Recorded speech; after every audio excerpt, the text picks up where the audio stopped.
Good afternoon, everyone, and thank you for joining us today. I am Kate Schlesinger, Solutions Advisor for the Center for Professional Executive Development, and I'm excited to have you with us as we hear today from Ann Martel and how you can help others think more strategically. But before I introduce Ann, I want to talk to you about some of the things that we do at the Center for Professional Executive Development, also called CPED. So CPED offers programs and certificates that are going to give you that modern, relevant skills needed to advance your career. All of our programs offer interactive live learning sessions facilitated by our instructors with practical business experiences. CPED also partners with organizations to provide customized professional development. So if you like what you hear today from Ann, we can bring it specifically to your company. And we can do that from programs, coaching, or consulting. So we invite you to check out our website to learn more. Before we get started, I want to jump into a few logistics today. I know that we can't see you all. There are several of you out there already. So we want to just make sure that you have a way to interact and engage with us. So if you have any questions, you can use some of the features that you see on your toolbar. There is a chat or a Q&A button.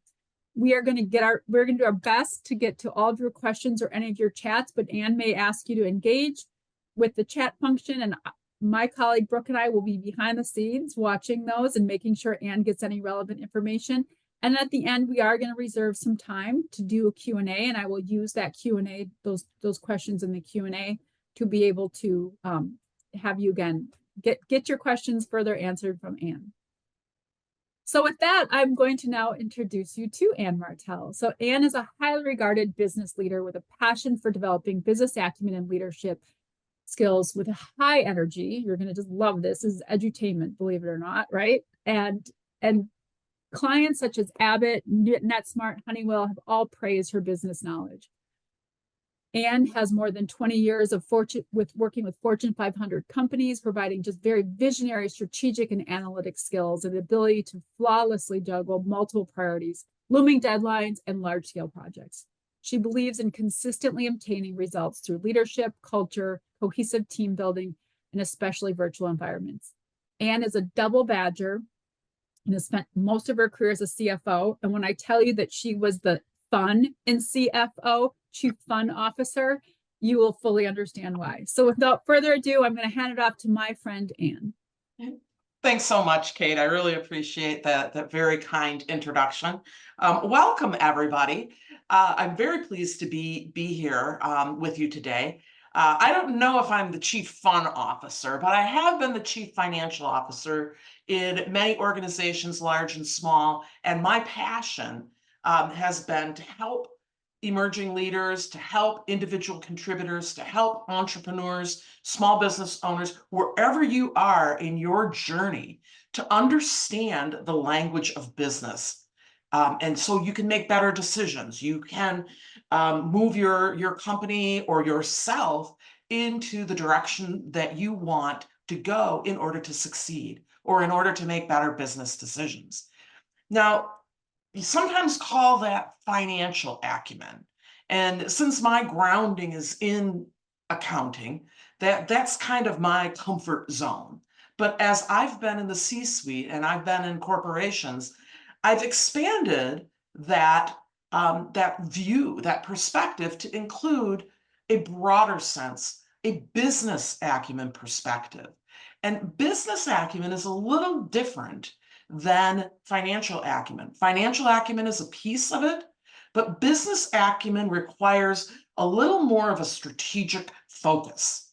And so today, what we're going to be exploring is some of the ways that you can build your business acumen and your strategic outlook, but even more importantly, as a leader, helping others to think about how they impact strategy and why business acumen and strategy is especially important in today's world.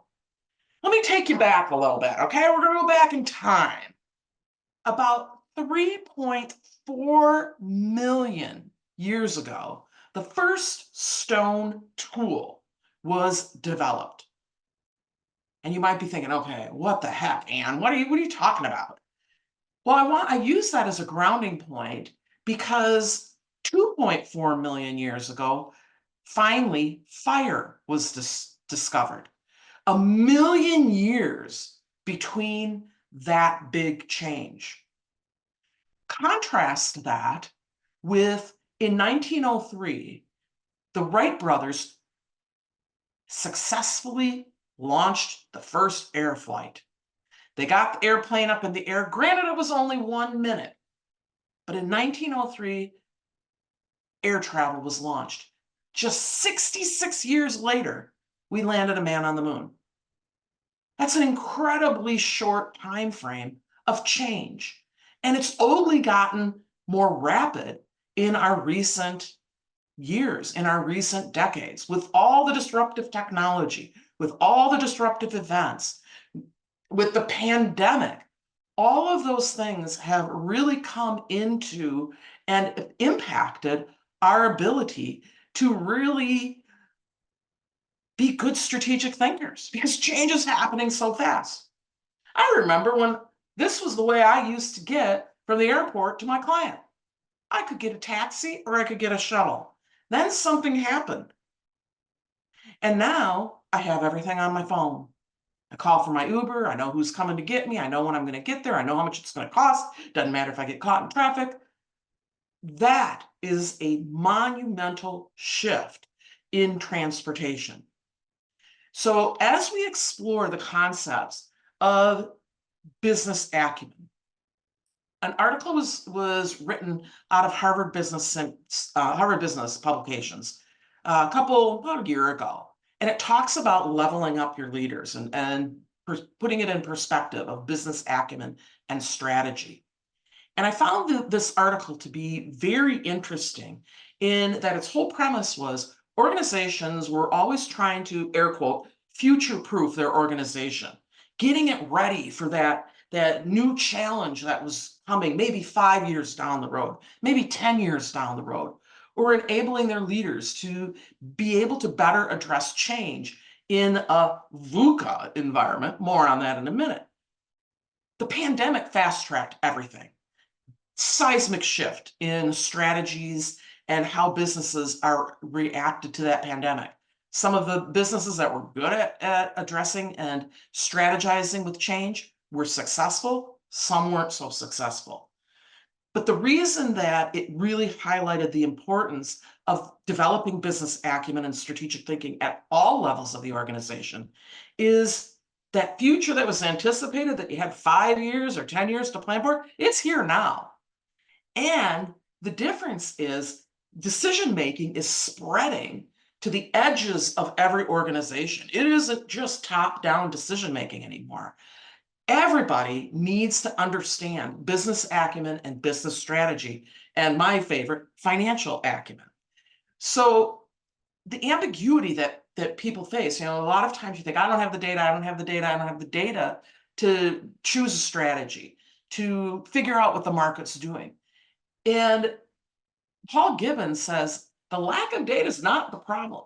It's the deluge of data. So sifting through and trying to figure out what is important in an organization is the starting point for both you being able to think more strategically, as well as the people that you influence, you mentor, you coach, you lead. So let's get back to that VUCA environment. What's VUCA? Why is it important? VUCA simply means an environment where there's volatility, uncertainty, complexity, and ambiguity, VUCA. And those things require you to be fast on your feet when you're thinking about and dealing with strategy, because you have to be able to try to stay ahead of the ball. Wayne Gretzky once said, I'm successful because I skate to where the puck's gonna be, not where the puck is right now. So let's explore VUCA just a little bit more before we expand into business acumen and how that impacts strategy. First, volatility. There is incredible volatility right now that is impacting every organization. The markets are changing. You think about a retail environment and how much things have changed, moving away from bricks and mortar into the more online type of an environment. Technology, obviously a huge volatile area, including AI. What's AI's impact going to be on your organization? Some of the geopolitical events that we've been seeing, The environment, the cultures, the world is extremely and increasingly volatile right now. And then obviously the economy, thinking about the volatility within the markets, just here in the United States, rising interest rates, what's that done to organizations? Throwing my CFO hat on, the rising interest rates really limits the ability to secure capital, to get money and loans. It comes at such a higher cost. It really ramps up that cost benefit evaluation of, is this a good type of a situation or a good project or a good investment or a new way to go or a new strategy? Is it going to pay off, and how am I going to fund it? Especially important for those of you who are in the private equity areas where your company might be owned by private equity investors. Uncertainty includes all the uncertainty that could be around regulations and compliance. This is not just unique to a for-profit business. Those of you who are in nonprofit businesses, whether it's an association or a healthcare environment, you're facing increasing regulations and compliance that may turn your strategy on its ear. I was a CFO for a large senior living community in Madison, and the Centers for Medicaid and Medicare Services put out the mega rule several years ago, 750 pages of regulations impacting nursing homes. The strategy for that particular organization, we're not going to do Medicare anymore. So understanding the strategy and the strategic choices that you're making in areas where there's complex or uncertain regulations and compliance. There's always uncertainty in the competitive scene. Who's going to be entering it? Who's exiting the competitive scene? Changing customers' tastes, needs, wants, desires. The pandemic definitely threw everybody into that uncertainty. And, is there going to be another one? Is there going to be a similar event that we don't know about yet? And how do we plan for that? How do we pivot and get to the point where we need to be in order to plan a good strategy to address uncertainty? The complexity of VUCA, the C of VUCA, complexity. Global markets have added a challenge. Used to be you hung your shingle out, and you kind of started small, and then you grew maybe into the regional market, and then maybe the US market, and then maybe the Americas. Now it's very quickly for an organization to go from startup into a global environment, whether it's through natural and organic expansion or through mergers and acquisitions. Obviously, we've had supply chain challenges over the past 4 to 5 years. Understanding lean processing and lean manufacturing and the impact that has on your supply chain. Complexity of mitigating your risks. What's the risks? Going back to the rising interest rates. If I am the CFO of a large insurance company, rising insurance rates, I have to mitigate that because some of my life insurance products, rising interest rates are really good for them, and some of my other products, not so good. And then I have the whole investment income thing that I have to be aware of. So how do I mitigate those risks of the complexity of what's going on in my particular industry? Having a good handle on your industry and your environment is critical. Cross-cultural communication as we expand into global markets, as we expand into global operations, being able to get out of the silos. Time zones are still a challenge to many organizations. How do we approach this from an agile frame of mind to be able to minimize the complexity of working with or having customers or supplier relationships across the globe? And then finally, the A, ambiguity. The ambiguity is critical in the strategic decision process and setting strategy. You have to be comfortable with not knowing what's coming and being able to lead through times of transition, through times of change. There's a really good book that is in my library that's called Leading with Authenticity During Times of Transition. Real small little book, great little book. but it's a go-to if you want a really good primer on how do you lead with authenticity, not just through structural change, but from the people side of the transition. So how do you address new products, new markets, the things that are constantly changing in your world? As a leader, you have to develop and be comfortable with this ambiguity.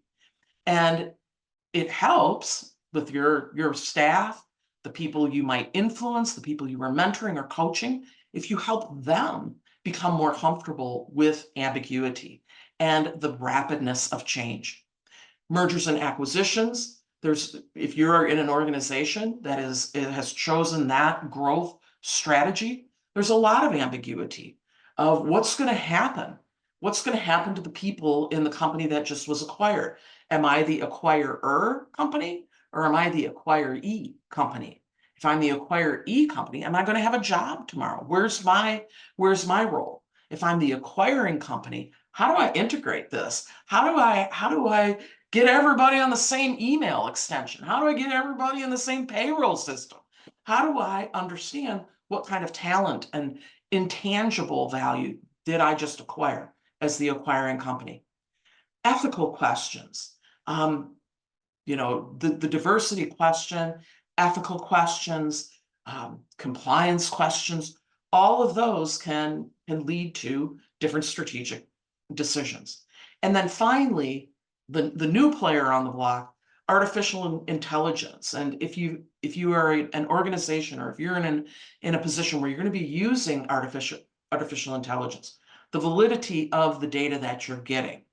How do you know that if you're typing in, hey, give me a reason why rising interest rates are bad for a life insurance company, how do you know that that data is valid? So the VUCA environment impacts all aspects of an organization.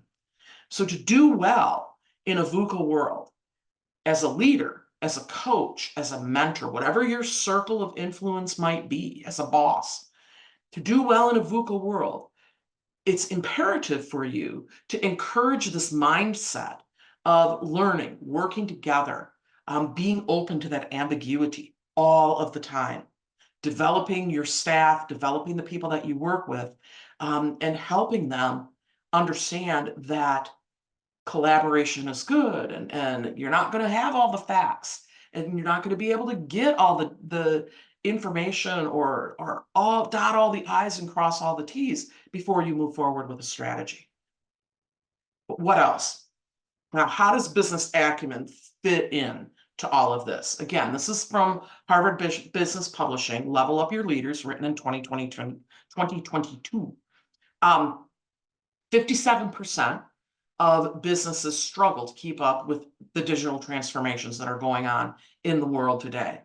So it's very difficult to meet the pace of technological change, even though from a financial perspective, there's a lot of money being spent on technology improvements. The one article I was reading a couple days ago was saying the increase in spending on IT or digital transformation, whatever you want to call it, is looking to be increasing by about 30 to 35% in 2025. Organizations are looking to try to flatten their structure, get faster decisions. The ratio of leaders to employees. This goes back to the concept I talked about earlier about that decision making is stretching to the edges of an organization. And then the customers, they have way more options than they ever did before. So 353 million algorithms that Amazon sifts through just to make sure that you find those pair of shoes that you just searched for early this morning when you first got up, and now I'm seeing all sorts of ads for shoes, but maybe that's just me. Business acumen, it's more than just the ability to understand financial statements. It's way more than that. I like to use the analogy of a three-legged stool when I'm talking about business acumen. And this is ingrained in that Harvard Business article. The first leg of the stool is strategy. The second leg is markets. And the third is my favorite, of course, financial literacy. So understanding that these are three very important ways to build your own business acumen, as well as the business acumen of your team or the folks that you influence. Why do you want to do it? Why is it important? Again, from our Level Up Our Leaders article, how often does your team have the business critical information they need to make smart decisions? 33% most of the time. Woo! Good on you. 43% some of the time, 20% seldom, and 4% never. So almost 70%, your organization may not have business critical information that you need to make decisions. So strategy, because that's what we're here for today. Strategy, there are 10 ways to do something. 8 are fine. Strategy is finding the option that makes us different. What decision delivers more value for the company and our customers? And in order to truly identify and help with that strategy journey, there's a process. And the process is you got to figure out where you're at right now. You have to think about, where are we starting from? So when I lead the session on business acumen and strategy at CPED, we always start out on day one. Where is your organization at? And we do it by doing two different things. SWOT analysis, the good old SWOT analysis, strengths, weaknesses, opportunities, and threats. Whether it's your organization, whether it's your team, I've done this in my own department several times. If I'm trying to set a new strategy for the financial division of whatever organization that I've been working at, I get my team together and we do a SWOT. What's our strengths? What are our weaknesses? What's the opportunities and threats that we're facing? Where are we right now? So that's the first step in the strategic process. The next step is the end game. Where do we want to be? Where do we want to go? What does future state look like? Do we want to have the number one market share in our market? What's our strategy? And then in between all of that is, how are we going to get there? So basic strategic process: where are we now? Where do we want to be? And then the in-between part of, how are we going to get there? So identifying that SWOT, identifying what's your industry, what type of industry are you in? Some industries are more profitable and more successful than others. Some are emerging industries. What's the difference between an industry versus a market? Are you the buyer or are you the seller? And then, as we try to get to where do we want to be, how are you going to get there? This is the question that's on the slide right now. What option makes us different? How will we differentiate ourselves? How will we get to, I'm better than all my competitors? Because strategy is about, what does it take to win? Whatever win means for your organization, what does it take? I'm going to be better than my competitors, or I'm going to be different than my competitors, or I'm going to be the cost leader against my competitors. What is it going to take? How are we going to get there? And it's hard. Strategy and strategy execution is hard.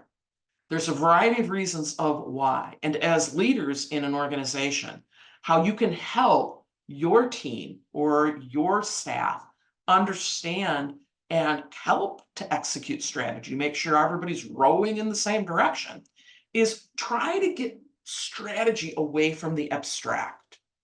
Too often I've seen organizations, and I've consulted with organizations where they do really, really good at the where are we now, do a great SWOT analysis, and they do really look well at the industry assessment, and then they have a really good idea of where they want to be, but it's really abstract. So being sure that your strategy is that it's real, it's relevant, it's understandable. And as a leader in an organization, so often we think, oh, well, strategy is just, it's only the concern of senior management. Heck no. Just like how we started out thinking about the VUCA environment, understanding that everybody needs to be able to identify the strategy of your organization and understand where they fit in. That requires that business acumen, that requires that understanding of strategy. It requires that understanding of the market. And my favorite, of course, understanding the language of business, the financials. What are the measuring tools that businesses use to evaluate their success? So in any way, shape, or form, making sure that the strategy, whatever your organization's strategy is, to execute it, it can't be abstract. One of the things that my colleague Adam Bach at CPED always says about competitive advantage is doesn't matter what you think your competitive advantage or your differentiation, if you're trying to differentiate from your competitor, if the customer's not WTP, willing to pay, you don't have a competitive advantage. You don't have competitive differentiation. So as you're thinking about this, is my strategy too abstract? It also comes to the question of, is my strategy something that the customer wants and needs? What's the market telling me? That's why markets are so important when you're thinking about business acumen. It's tough to put strategy into action. We love status quo, don't we? We love our comfort zone. And it's difficult sometimes to see a different change or a different strategy that might be coming into place. So it's tough sometimes to put strategy into action because you will get resistance at all levels of the organization.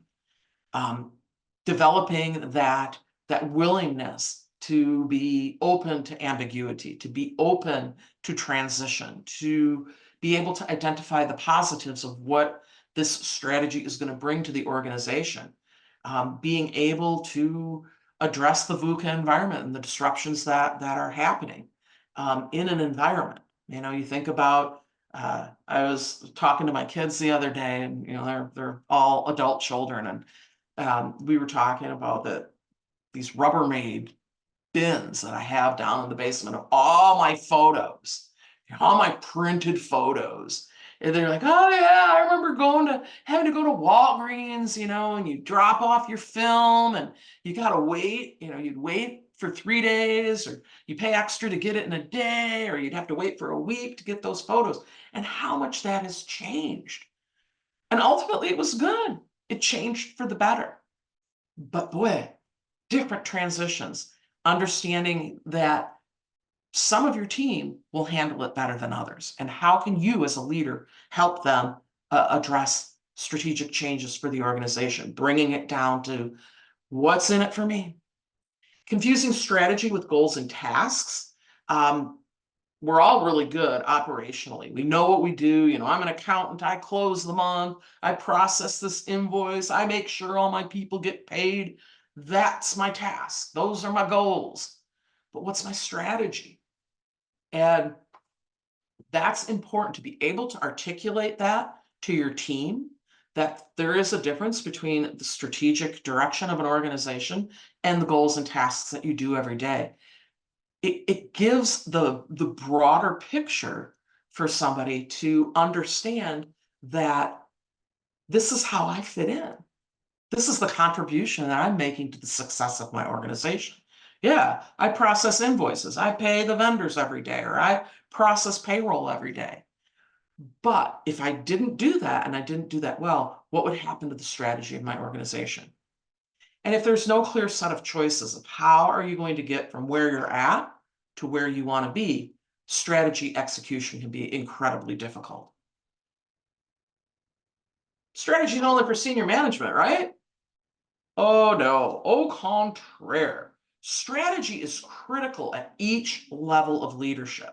So you're attending this webinar, you must be interested in helping others understand strategy, or maybe it's just yourself. I want to figure out how to better understand strategy. But I will pose the thought that strategy is critical, whether you are just starting out, or maybe you're at that individual contributor level, you've been at your organization a while. Your circle of influence, your leadership circle of influence is you're working with your coworkers, you're working with your team, you're maybe on a special project. Why would strategy be critical at that level of the organization? As you move into management, strategy is very critical for you and how you address it, but it's also critical that you help your team understand the strategy and build them and build their level of business acumen. And then finally, as you move through a career and you get to the director level or the senior level or the C-suite level, you want to make sure that obviously at that point, strategy is also very important. It's all a question of where you're sitting and your perspective and the different questions that you're looking at. So how do you do this? How do you influence this as a mentor or as a coach or as a boss? First of all, empower your individual contributors to speak up and to be heard. So if you're at the manager level and you've got a team that you're working with, what does that empowerment mean? That empowerment means that somebody can point out something that is a bottleneck or is a problem in achieving strategy. Empowerment is also allowing for the possibility of failure. If we're in a VUCA environment and we're dealing with all this ambiguity or complexity or volatility, sometimes one of your individual contributors is going to make a decision and it's going to be wrong. It just is. Being comfortable with that and treating those types of setbacks as just that, a setback, a learning lesson, rather than a punitive type of a situation, will help empower your individual contributors to then further speak up and be heard. Encourage your individual contributors to manage upward, to be able to provide you, if you're at the manager level, or let's say you're at the director or C-suite level and you've got managers that are reporting up to you, encourage that flow of feedback upward. Most organizations are really good at that top-down communication. Many organizations struggle with the managing up. And I would add to this, help your organization be able to manage crossways, to be able to manage across the silos, to be able to open that stream of communication, to be able to better provide that feedback or identify where bottlenecks are occurring right now in your process. Giving that opportunity to contribute ideas, because that's where a lot of your improvements will come from, is when you have really maximized that ability in your organization to not just manage up, but manage out. That will help in that strategic thinking. Challenge your individual contributors to ask questions, to validate assumptions, to have those difficult conversations with team members. What do I mean by validating assumptions? Well, one of the things I do in my business acumen and strategy class, when we're doing SWOT, I pick Culver's. So hopefully most of you are from our lovely Wisconsin area and you know what Culver's is. Say Culver's. Sometimes I'll use Quick Trip, but Culver's. What's Culver's SWOT? Have them do a SWOT for Culver's. And oh yeah, their strengths, their custard's delicious, and some of their weaknesses is, they're considered to be kind of slow. They're not McDonald's, they're not Taco Bell. They're expensive, a lot of assumptions. And then I make them validate. Okay, you just prepared this lovely SWOT, but everything that you've put down there is an assumption. And I get it, they're not working for Culver's, so they don't know the ins and outs of Culver's. But I challenge that when I do business strategy sessions at an organization and they're doing a SWOT. They make all sorts of assumptions about their strengths and weaknesses. Validate them. Have your assumptions challenged, even if it's your assumption. You want to encourage that in that managing up process, your individual contributors or your managers to be able to validate those assumptions. Facilitate the opportunity to get the necessary data, to get the necessary information. I'll give you a prime example of this. for those of you who work in maybe a family-owned business or a small privately held organization, or even some pretty big privately held organizations that I know of, sometimes getting financial information is like pulling teeth. Oh gosh, we can't share that. People get all, they don't understand it. They don't get it. Maybe, well, then maybe you need me to come and help you understand your financials a little bit better. But that information is powerful when an individual understands what makes you profitable. If you're a for-profit organization or if you're a nonprofit, how can we better serve our community, serve our members, serve our patients, whatever it happens to be, whatever kind of nonprofit you happen to be. That really can help not just with your day-to-day performance, but from a strategic perspective. It helps somebody think more strategically. Well, what if we did this? And then coach your individual contributors to connect dots and to see the bigger picture. Gets back to one of the reasons strategy and strategy execution is hard is we're so focused on our goals and tasks that sometimes we don't have the time or the capacity to connect the dots and see the bigger picture. So as a leader, giving your folks that time or helping them, coaching them, asking them questions. Well, that's great. But what about this? Or adding on to they make a statement. And this. That's great, Ann. But have you ever thought about this? Or and that's a really good idea. And if we did this, we could really reach a new demographic, or we could reach and expand into a new market. So coaching your individual contributors, or if you're at the director or C-suite level, coaching your managers to hopefully being seeing those bigger pictures. Now, how about the manager level? That I kind of blend the two together, but individual contributors, sometimes managers can be interchanged with that. Let's think about managers. Provide opportunity to share those insights, those suggestions based on the understanding of their market and industry organizations. So as a director, how do you help your manager? You want a manager to be able to share those insights, to have and base suggestions. Hopefully a manager, if you're at a manager level, gain that better understanding of your market or your industry or your organization's capabilities. What types of resources does your organization have that are unique, that are hard to imitate, that will provide that competitive advantage to get you to the strategy that you want to execute? You want to make sure that if you're a director, you want to make sure that you enable your managers to communicate that company strategy to their teams, to their departments, to their individual contributors.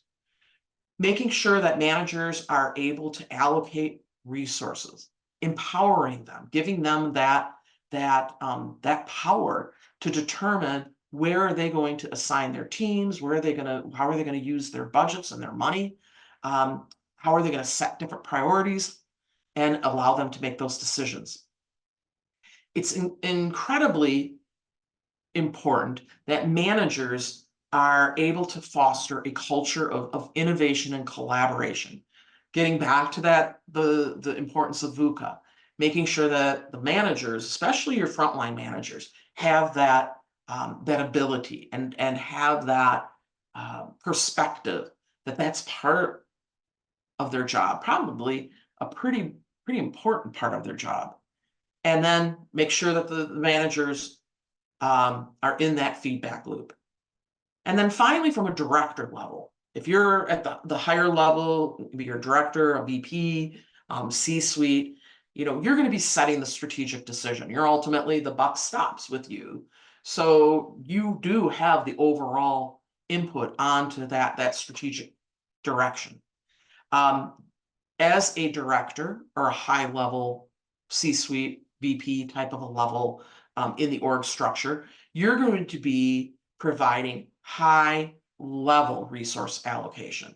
You're going to be kind of on the end of how are we going to finance this? Where's the money going to come from? What targets are we going to have if it's in if you're making decisions on a merger or an acquisition? where are our targets going to be? What are we going to be looking for? What's a good target for acquisition? What's a good aspect of product or service development? How are we going to add value to our organization? What types of capital expenditures do we have to make? What types of software or technology do we have to do to get to that next level? Obviously, risk management is especially important at a more senior level. Being able to do something or mitigate or avoid the risks are important. And then for fostering that culture, continuing to foster the culture that supports the execution of strategy. Collaboration, getting back to that managing up and managing out, making sure that your culture from the top can encourage that and empower that. So as we're getting to the end, and I want to make sure that I leave some time for some Q&A. One of the things that I think is really important from a strategic perspective is maybe providing some questions that might be appropriate for wherever you happen to be in an organization. Or you can provide these questions to the people who you work with or that work around you.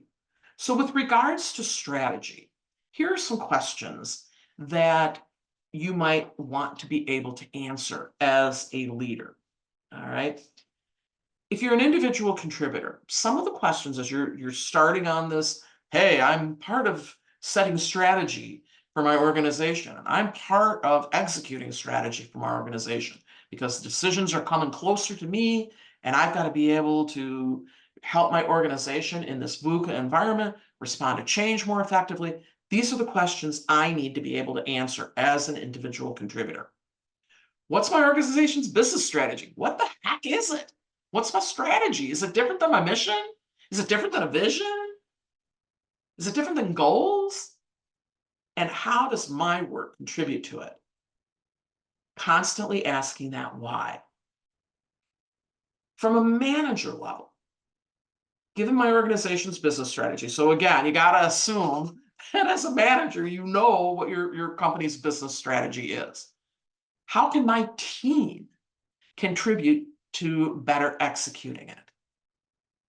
I would add to that, not to say our business publishing is not adequate, but I've been in the trenches for many years. I would add to that question, how can I also empower my team to be able to be aware of the strategy and to have the culture to be able to better execute. Not just the tasks that my team can contribute, but the culture, that intangible set of values or the way that we operate within my department. How can I develop that culture that gets back to the things that we just talked about, that helps them to manage up better and manage across better, that breaks down silos, that's collaborative, that I can help them be more comfortable with ambiguity? How can I better facilitate and empower that type of a culture? Because I think that's equally, if not as more important than how can my team contribute to better executing the strategy. I think that culture that needs to be there before you can think about the tasks that need to be done to execute strategy. And then finally, from the director level, if you're at the director or senior level, how should our business strategy inform my decisions to prioritize initiatives and to allocate resources? So it's not so much about setting strategy. You don't want to just set it and forget it. You don't want to develop this wonderful strategy and then, okay, this is our organization's strategy. What do you do as a director or as a VP? Well, you're making the decisions about these high-level resource allocations, headcounts, mergers and acquisitions. What are your initiatives going to be? And how are you going to allocate the resources? And I don't just mean money. I mean the resources of time, talent. Obviously, money is important. Equipment, Where are we going to focus from a high level perspective in order to achieve our strategic goals? So remember the quote that started it off on strategy. There are 10 different ways to do something. 8 are fine. What option makes us different? What delivers more value for the company and our customers? I think any level of the organization can ask and answer that question. Many strategies can be set, but they don't get implemented. And it's not because you don't have hardworking people. It's not because you don't have a good product or a good service. It's just the process of setting a strategy and executing it is a difficult journey. All right, we are right at 12:45. I'm going to open the floor to some questions and answers. Kate and Brooke, if you want to pose some questions, that I see there's 14 chats, so I'm hoping that we have some questions in there. We sure do. But before we get to that question and answer period, I think we want to go forward one more. I do just want to make sure. Thank you. Oh, well, you had one more closing thought there too. I did. Mr. Jobs has to say something about As he should. strategy. Okay. There we go. There you go, Kate. Sorry, I forgot about that. Perfect. No problem. But before if you loved what you heard today, Ann does teach a really phenomenal course for us at the center. Our next session is coming up next month. You see the dates there. So if you are, really interested in refining, your craft around business acumen and strategy, Ann teaches an amazing version that's more extended, that really gets in and allows you to start operationalizing some of this. So make sure you go to our website. You can check out this program description. You can learn a little bit more about that. So with that, I would love to open it up to the floor. We had one question. I just want to remind you that at the bottom of your taskbar there, you'll see a Q&A section. So go ahead and enter that there. There is also the chat function. So we can certainly, looks like one person put it in both places. So we will capture it. I want to start with one question that came in earlier. And that was around, do you have specific tools or ideas to help empower my team to, really start executing the strategy? Maybe a best practice or specifically a tool or idea that really will allow them to do that. Mm-hmm. There's a lot of tools that I like to use. I am a very, my style might be different than yours, but I like to teach through experience and coach through experience. So I use a lot of things that might be used in culture shaping types of situations. For example, the one thing that I do is, sometimes we have blind spots. So there's an activity that you can do really quickly with your team called the F exercise. So there's a quote, and it's a really interesting quote about strategy and success and things like that. And I have the participants read it. They have 2 minutes. Read it, think about it, memorize it, and then count the number of letters of F's. Now you might be thinking, okay, what the heck? And what this does is when they come back and you're done in 2 minutes, they talk about what it means to them, which is very eye-opening because you get to hear your team talking about the fear of failing, or the equal fear of success. And it really opens up an interesting discussion. And then the other 2 pieces of it are more cultural types of things of, okay, who memorized it? And nobody wants to look at you. And eventually the whole group is able to put it together. And it demonstrates how often we're on autopilot, and we're just going through the day, we're going through the routine, and we don't stop and have that disruption to really think about something differently or in a more innovative way. We're on autopilot.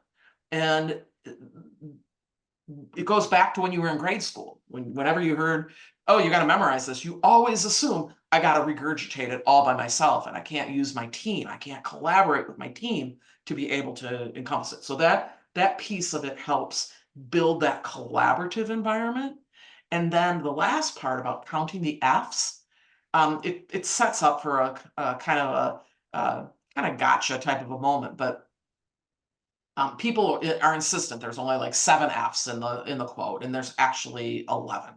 And people have blind spots. So it's incorporating the whole concept of where are your blind spots and how might they be in um, getting in the way of you being able to to be able to execute a strategy or to think across the silos or something like that. So that's just an example, one example. I got a ton of them.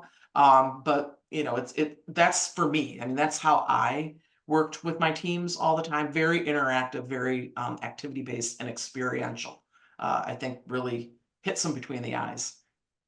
Absolutely. Thank you, Anne. This is another sort of a thought leadership, but we'd love your reaction to this, is that humans can only really have so many relationships, who's talking to them and how they're talking, what they're talking about regularly. Mhm. And it's really that grouped by function pyramid org structure that's the only thing that's not seeming to be changing or questioned over time. So what are your thoughts and reactions to that from a strategy perspective?